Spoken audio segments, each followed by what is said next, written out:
everyone, Ms. McCalmon again, ready for part 2 of our wheel throwing demo. We're going to do opening and widening the opening. So right now this is my centered guy, kind of looks like a little igloo. And I'm going to go in and make sure my side's nice and even, kind of get rid of that wiggle if there is any. You can use your finger. And then I want to flatten this top a little. So I'm using kind of the base side of my hand there. Just to get that started, and I want to keep my other hand on the side here so it doesn't go pancake too much. And I can feel some air bubbles in this, but that's my fault.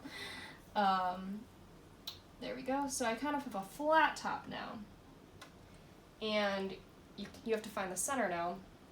So you can kind of let your finger get drawn in, and right about there is the center. Your finger won't want to track around if you're at the center. So that's a pretty good way to tell. And then I'm gonna start, there's a couple different ways. Some people use their thumb. I don't think I have as much control with my thumb, so I usually do either my middle or index finger, and I start to kind of push down. And I'm trying to keep my finger in the center because I don't want to just poke a hole in the side. That would leave me a lot of problems. So I'm kind of supporting with my thumb on my other hand and then pushing down. I guess I do it with my index finger. Kind of pushing straight down. But I am using my finger kind of at an angle, so I'm not just boring a hole straight down in there. You can also use your sponge too. So I want to get that kind of wet. And I could speed up a little bit. Alright, so I'm gonna use my sponge to add a little water and to push down. And I'm pushing down kind of hard, but I don't want to go all the way to the bottom. I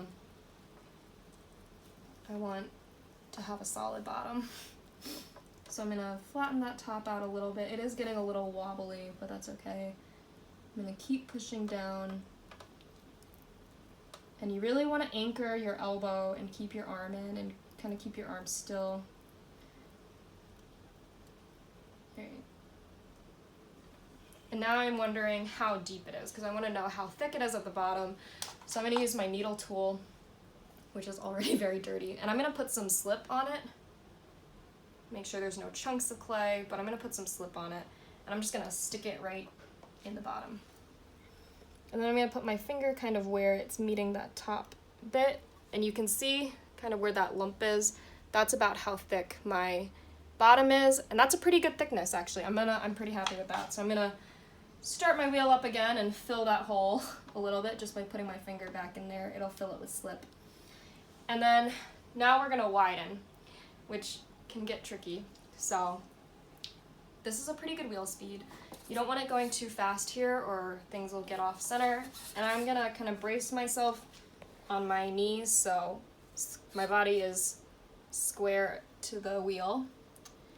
And with 2 fingers, I am gonna start pulling straight toward my body. And I'm keeping the tip of my finger at the same level of my first hole, because remember I wanted that thickness at the bottom to be about the same. You might need to add more water. You don't want to be feeling the friction of the clay against your hand.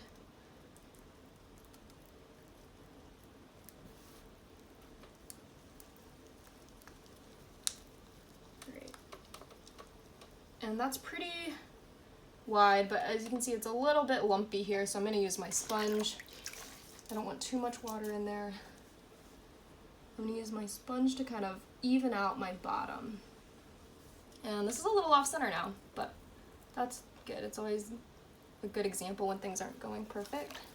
So I want my bottom to be nice and flat, and I also, so right now I'm pushing against it, the bottom, and I'm moving from the middle to the edge, and I'm going back and forth, and this is compressing the bottom, which just kind of stabilizes the base of whatever you decide to make. And I know I want to make a cylinder, so I pulled out